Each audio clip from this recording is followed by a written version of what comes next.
Welcome to Climb English. Today we will learn English through a powerful and emotional story. Listen closely and follow along. If this story moves you, please like, comment, and subscribe. Let's begin this journey of language and truth together. My name is Emma. I am 21 years old. I live in a small apartment near my university. I study literature. I love reading stories, especially ones that feel real.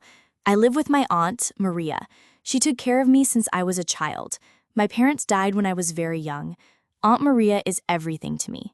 She is kind, strong, and always makes me feel safe. She works as a school teacher. She believes in honesty, in family, in doing the right thing. She is not just my aunt, she is my best friend. I trust her more than anyone. I feel lucky to have her in my life. But one day, everything starts to change. Aunt Maria is married to Daniel. He is a kind-looking man with a soft smile and calm voice. Everyone calls him gentle. He works as a school counselor and always speaks politely. People admire him. They say he is wise, understanding, patient. At home, he helps with dinner, waters the plants, and brings Aunt Maria flowers on weekends. When we walk together, people smile and say we look like a happy family. Aunt Maria believes he is a good man. She trusts him completely. Sometimes I see her look at him with so much love in her eyes. She says, "Emma, I'm so lucky to have him." I nod and smile, but inside, something doesn't feel right. Daniel never does anything wrong, at least not in front of others. But lately, when he looks at me, something in his eyes makes me feel strange. I don't understand it yet, but I feel it. At first, I thought I was just imagining things. Maybe I was being too sensitive. Maybe it was nothing. But the way Daniel looked at me started to change. It wasn't the way a father figure should look at someone. His eyes stayed on me too long. He watched me when I was reading, cooking, even when I was just walking through the room. One night, I came back from class. Aunt Maria was in the kitchen. Daniel was in the living room. As I walked past, he smiled and said, "You've grown into a beautiful woman, Emma." I froze. His voice was soft, too soft. I didn't know what to say, so I forced a smile and kept walking, but my heart felt heavy. That night, I couldn't sleep. I kept thinking about that moment. I didn't feel safe. I didn't feel normal. Something was wrong. I just didn't know how wrong yet. One evening, I was sitting at my desk, finishing homework. My phone buzzed. It was a message from an unknown number. I opened it. It said, "You looked stunning today. I can't stop thinking about you." My heart dropped. I stared at the screen. Then I saw the profile photo. It was Daniel. I couldn't breathe. I sat there frozen, hoping it was a mistake. Maybe he meant to send it to Aunt Maria, but the next message came quickly. "Don't be afraid. I know you feel it too." I put the phone down. My hands were shaking. My chest felt tight. I didn't reply. I couldn't. I locked my door and sat on the bed for hours. I felt sick. I wanted to scream, but I stayed silent. I told myself not to overthink. Maybe he was just joking. Maybe it would stop.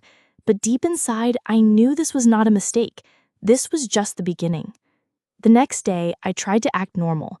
I avoided Daniel. I stayed in my room most of the time, but he didn't stop. Another message came. "Let's go somewhere. Just you and me. I know you're curious too." I didn't answer, but he kept texting. Flowers appeared outside my door. A note said, "For the girl who makes my heart race." I felt sick reading it. I threw the flowers away. After class, I saw him waiting near the campus gate. He waved. I looked away. I walked faster. Later, he showed up near my bus stop. He smiled like nothing was wrong. "You can't avoid me forever, Emma," he whispered. My skin crawled. I couldn't eat. I couldn't sleep. Every time I saw him, my heart pounded with fear. I stopped going to the kitchen when he was home. I stopped laughing. I felt trapped in my own house. I wanted to tell Aunt Maria, but how could I? She loved him. She trusted him. And I was so afraid. One night, I came home late from the library. The house was dark. I went straight to my room. As I closed the door, I heard footsteps. A soft knock followed. "Emma?" Daniel said. "Can I come in?" My body froze. I didn't answer. He opened the door anyway. I stepped back, and he smiled and walked closer. "Don't be scared. I just want to talk." I said nothing. My hands trembled. Then he reached out to touch my arm. I pulled away and shouted, "Leave me alone." My voice cracked, but it was loud. For the first time, I didn't hide. He stared at me in shock, then left without a word. I locked the door, fell to the floor, and cried until morning. The next morning, I sat at the kitchen table with Aunt Maria. She smiled as she made tea. Her eyes looked bright. She said, "Daniel and I are planning a trip, just the two of us. He's been so sweet lately." I opened my mouth to speak, but no words came. She looked so happy. I couldn't ruin that. I wanted to tell her the truth. I wanted to say, "He came into my room. He touched me. He sends me messages." But I stayed quiet. I nodded and forced a smile. My stomach hurt. My chest felt tight. I told myself, maybe I was wrong. Maybe it would stop. But deep down, I knew it wouldn't. That night, I cried into my pillow. I felt small, scared, and alone.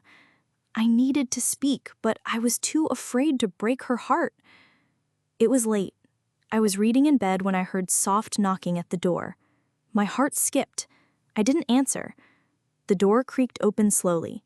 Daniel stood there, his eyes dark, his smile fake. "I couldn't sleep," he said. "I needed to see you." I stood up quickly. "You have to leave," I said. My voice was shaking. He stepped closer. "Emma, don't pretend. I know you feel it too. Don't fight it." I backed away. He reached for my hand. I slapped it away. "Get out," I shouted. He froze. "You don't mean that," he whispered. "I'll call the police," I warned. My voice was louder now, stronger. He stared at me, breathing hard, then turned and walked out. I slammed the door and locked it. My hands were shaking. I sat on the floor, crying. That night, I knew I couldn't stay silent any longer. This was not just wrong, it was dangerous, and I had to tell the truth, no matter the cost. The next day, I went to Aunt Maria's house. I was tired of being afraid. I sat down at the table and said, "I need to tell you something. Please listen." She looked at me, smiling. "What's wrong, sweetheart?" My hands were cold. My voice shook. "It's Daniel," I said. "He's been sending me messages. He came into my room last night. He tried to touch me." Her smile vanished. Her face changed. "What are you talking about?" she asked. Her tone was sharp. I told her everything. Every message, every flower, every time he followed me. But her eyes turned cold. "You're lying," she said. "You're jealous. You want to ruin us." I shook my head. "I didn't say anything for weeks. I was scared." She stood up. "You're not my niece. You're a manipulator." Then she slapped me, hard. My cheek burned, but my heart hurt more. "Get out," she shouted. "I never want to see you again." I stood at the door, crying. "Please, Maria." But she was already gone. My phone buzzed. It was my friend, Lily. "What did you do?" she yelled. "Maria's crying. Daniel told everyone you were chasing him." I whispered, "He's lying." But no one believed me. I stayed in my room for days. I didn't eat. I didn't speak. I just stared at the ceiling, wondering if maybe I was the problem. But deep inside, I knew the truth. One night, I sat up in bed. I opened my phone and scrolled through the messages Daniel had sent. I took screenshots. Every single one. I saved the pictures of the flowers, the notes, the call history. I printed everything. My hands were shaking, but my heart felt steady for the first time in weeks. The next morning, I walked into the university office. I said, "I need help. Please read this." A staff member looked through the papers. She frowned. Then another joined. They read in silence. Finally, one woman said, "This is serious. We believe you. We will investigate." 2 days later, they called me back. "Thank you for coming forward," they said. "You were brave." They showed the proof to Aunt Maria, too. At first, she said nothing, but I saw her hands tremble as she read. Her face turned pale. Her eyes filled with regret. That night, Aunt Maria came to my room. Her eyes were red. She looked like she hadn't slept. In her hands, she held an old photo of us from years ago, me smiling, her arm around me. She sat down and whispered, "I found Daniel's old phone. I saw the messages." Her voice cracked. "I was wrong, Emma. I didn't believe you. I hurt you when you needed me the most." Tears ran down her cheeks. "I'm so sorry." I cried too. "I never wanted to hurt you," I said. "I just wanted to protect you." She hugged me tight and said, "You are not just my niece. You are my daughter. You are my heart." The next day, she left Daniel. She filed for divorce. At court, she stood tall and said, "You betrayed my trust. You tried to harm my family. I will never forgive what you did." Daniel didn't say a word. He looked down, ashamed. Maria walked out without looking back. This time, I wasn't alone. She was walking beside me. Time passed. Slowly, the pain started to fade. Aunt Maria and I moved to a new place. We planted flowers outside and cooked dinner together again. We laughed, sometimes cried, but we healed. We were stronger, together. I still think about everything that happened, how someone we trusted could hurt us so deeply. But I also learned something powerful. Silence protects the wrong people. Telling the truth saved me. It brought back my family. So if you are hurting, if someone is making you feel scared or small, speak up. Even if no one believes you at first, don't give up. Your voice matters. The truth matters. And one day, it will be heard. If this story touched your heart, please like this video. Share it with someone who needs courage. And tell us in the comments, what would you do if you were in my place?